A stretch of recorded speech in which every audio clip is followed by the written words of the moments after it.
Olá, estamos começando mais um programa Sala de Visitas com o assunto Trânsito em Osasco. Para falar sobre esse assunto conosco, nós temos aqui hoje o vereador João Góes Neto. Olá, vereador, muito obrigada pela sua presença aqui.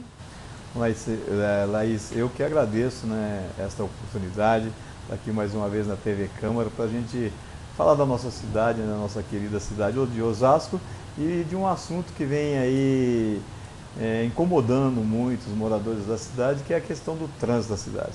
Queria só que o senhor explicasse um pouquinho para os telespectadores que nos acompanham, por que nós convidamos o senhor para falar sobre trânsito e não outro vereador, que também poderia falar tanto quanto o vereador João Góes. Mas o senhor tem um motivo um pouquinho mais especial, né?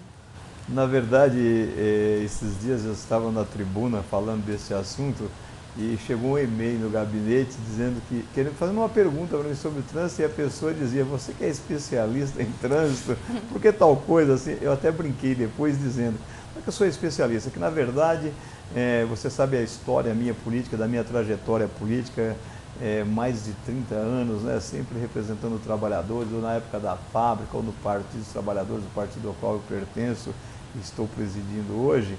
E fui convidado pelo prefeito Emílio, no seu primeiro mandato, para ser o secretário de Serviços Municipais. E essa secretaria tinha 3 departamentos, que era a Defesa Civil, o Departamento Funerário e o Departamento Municipal de Trânsito.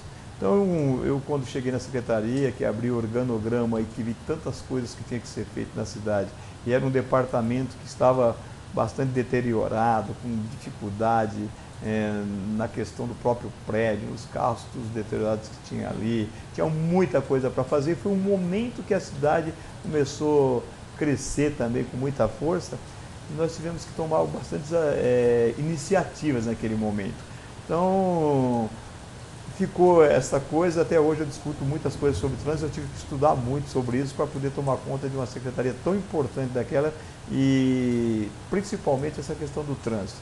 Nós tivemos que tomar bastante iniciativas e teve um resultado bastante satisfatório para aquele momento, e que hoje já está precisando de novas ações, e que eu tenho certeza que o secretário que lá está pensando isso também para ir solucionando esses problemas. Uhum. Bom, então, falando sobre isso, o senhor aqui na casa é um dos principais vereadores que reclamam, principalmente com relação aos pedágios, né? Que a gente tem em todas as rodovias que cercam a cidade. Castelo Branco, Anhanguera, Raposo Tavares, enfim. A cidade está cercada por pedágios. O senhor, durante um tempo, foi um dos que lutou contra a instalação do pedágio, principalmente na Castelo Branco. E, recentemente, a gente tem acompanhado os movimentos para que a única via que ainda resta sem uma parte pedagiada entre Osasco e Barueri também não seja fechada, que é uma tentativa da concessionária CCR. E aí eu gostaria de perguntar para o senhor, com relação à autonomia da cidade.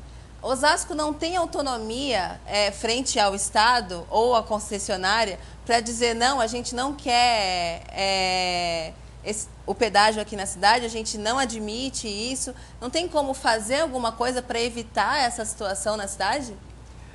A estrada, ela corta a cidade de Osasco, mas ela é administrada pelo governo do Estado. E as empresas recebem a concessão do governo do Estado. Você pega uma cidade como Osasco, por exemplo, que não sofria tanto com esses desvios que acontecem, os carros acabam saindo da Castelo, por exemplo, e procurando rotas alternativas para ir para outros municípios, justamente por isso, porque você pode falar assim: pagar o pedágio um dia, ele tem um determinado custo. Agora, coloque durante 30 dias você pagando o pedágio, some tudo isso, chega no final do mês para ver se a sua cesta básica não foi embora. Então fica muito difícil, as pessoas começam a fugir. Nós tivemos que fazer um trabalho muito forte quando eu fui secretário na cidade de Osasco, com relação a novas sinalizações. A cidade de Osasco já estava sofrendo um problema no centro, virou um grande estacionamento. As pessoas vinham, deixavam os carros, pegavam o trem, ia trabalhar em outra região ou na capital. O próprio proprietário das lojas E com isso estava existindo uma fuga do cliente, do comprador dessas lojas. Então a reivindicação era essa. Foi criado o estacionamento rotativo, que no primeiro momento teve uma resistência de algumas pessoas. Que é a Zona Azul, no caso. Que é a Zona Azul. E isso solucionou em parte, porque você fica rotativo, você democratiza as vagas, certo? Então dá oportunidade para que todos tenham a oportunidade de estacionar. Você sabe que você vai sair da sua casa, eu vou achar uma vaga, eu vou estacionar e daqui 2 horas eu tiro o carro dali, outro condutor vai ter oportunidade também. E deu uma ajeitada na casa com relação a isso. A central de controle de tráfego foi uma coisa que nós implantamos na cidade naquele momento, com o apoio do prefeito Emílio.